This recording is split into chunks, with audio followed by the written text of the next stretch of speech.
Bonjour à toutes et à tous et bienvenue dans ce nouvel épisode de la série Le coaching. Et pour ce nouvel épisode, j'aimerais continuer sur le coaching et l'hypersensibilité et toujours aller partir en voyage ensemble dans le livre de Fabrice Midal, Suis-je hypersensible ? Cette fois-ci, j'aimerais qu'on fasse un petit voyage chronologique sur l'hypersensibilité.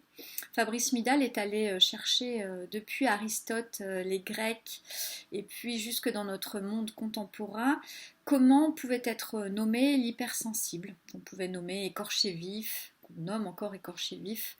Il pouvait être aussi nommé mélancolique ou nerveux. Et puis, vous trouverez la lecture d'une très très belle phrase de Proust qui parle du nerveux, qu'on appellerait aujourd'hui hypersensible ou au potentiel. Il commence par la notion d'écorché vif, qui est très forte et très douloureuse, surtout pour les hypersensibles. Et il dit que c'est aussi cette notion, cette capacité de voir, qui donne la capacité à l'hypersensible de comprendre, la force de se révolter, l'énergie de dénoncer les injustices, mais aussi de trouver d'autres voies là où les autres ne voient que le seul chemin principal. Donc peut-être déjà vous vous reconnaissez dans ces espèces de définitions, de vouloir défendre, de vouloir changer le monde, etc. Au début du XXe siècle, l'hypersensible était aussi appelé nerveux, celui ou celle qui a les nerfs à fleur de peau. C'est Bergson qui a contribué à populariser cette expression. Et le nerveux bergsonien n'est pas éloigné de l'écorché vif contemporain. Grâce à sa sensibilité, il a la faculté de voir, de comprendre, de mettre en rapport ce qui échappera aux autres, les moins sensibles.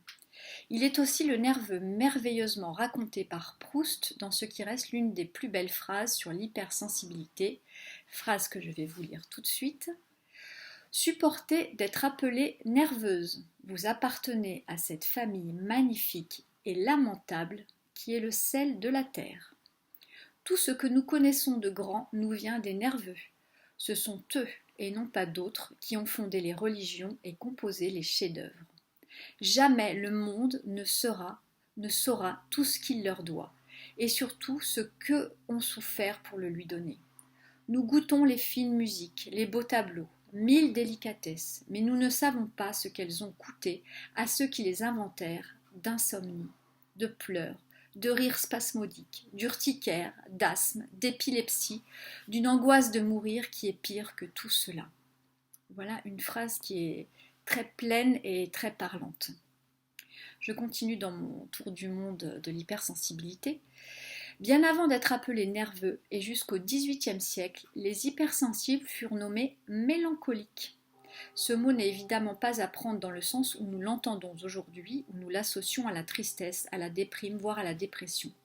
Il est entendu en référence à la théorie grecque des 4 humeurs qui a été à la base de la médecine antique, chaque humeur ayant ses propres maladies et ses thérapies associées. Selon cette théorie, le mélancolique est sous l'influence de la bile noire qu'il sécrète en excès. Il est sensible et émotif, parfois extrêmement susceptible, à la fois minutieux et compatissant, à certains moments inhibé, à d'autres faisant montre d'une extrême excitation. Et Aristote était lui aussi fasciné par les mélancoliques, qui sont, dit-il, dotés d'une intuition géniale, à la fois vif, rapide et imaginatif. Il décrit par ailleurs leur manière d'être sur le qui-vive, leur inquiétude qui les force à penser davantage, à créer davantage, à être héroïques et à changer le monde. C'est parmi les mélancoliques, affirme encore Aristote, que se recrutent les grands de ce monde. Les hommes qui se sont illustrés dans la philosophie, la politique, les arts, eux seuls possèdent une puissance qui les travaille, les grandit, les inspire, les pousse à aller à l'aventure. Il cite Hercule, Ajax, Lysandre, Empédocle, Platon, Socrate et beaucoup de personnages célèbres. J'espère que ce voyage dans notre passé commun, avec les lunettes et le filtre hypersensible, vous auront permis d'avoir une meilleure notion de ce que peut être cette hypersensibilité, de ce que peuvent vivre les hypersensibles, de la difficulté d'être au monde avec qui ils sont intrinsèquement et profondément. Et puis, je vous souhaite une très belle semaine en laissant toujours mûrir et fleurir dans l'accueil et sans jugement tout ce que nous avons pu partager aujourd'hui. Et je vous dis à la semaine prochaine